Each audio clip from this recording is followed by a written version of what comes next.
এরে বান্দা তুই যেদিকেই তাকাও সেদিকেই আমি আল্লাহ। বলে আমি কত নিকটে জানো, তোর মধ্যে তুই তালাশ কর। ওয়াফি আনফুসিকুম আফালা তুবসিরুন।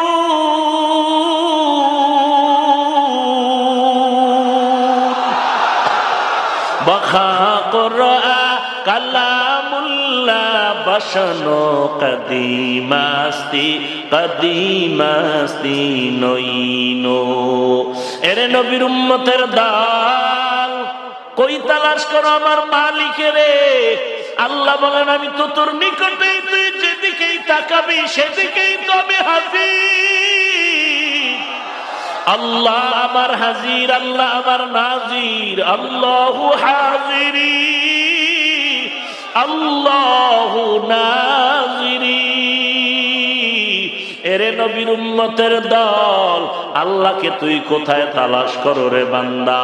আমি আল্লাহ তোর অতি নিকটে আছি রে বান্দা। আমি আল্লাহর কুদরত নিয়ে গবেষণা কর, আমি আল্লাহর মোহাব্বতে দৌড়াইতে থাকো, আল্লাহকে তালাশ করতে থাকো। এরে নবীর উম্মতের দল, আমি আল্লাহকে কোথায় তালাশ করো রে বান্দা?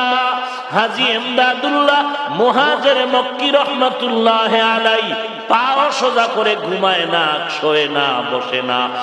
রশিদ আহমদ গঙ্গোহী রহমাতুল্লাহ আলাইহি জিজ্ঞেস করলেন, হযরত আপনি পাও বাঁকা করে থাকেন কেন, সোজা করেন না? হাজী ইমদাদুল্লাহ চিৎকার করে বলেন, রশিদ আহমদ কি প্রশ্ন করলা? আমি যেদিকেই পাওটা খুলতে চাই ওদিকেই আমি আল্লাহর কুদরতের নূরের তাজাল্লি দেখতে পাই।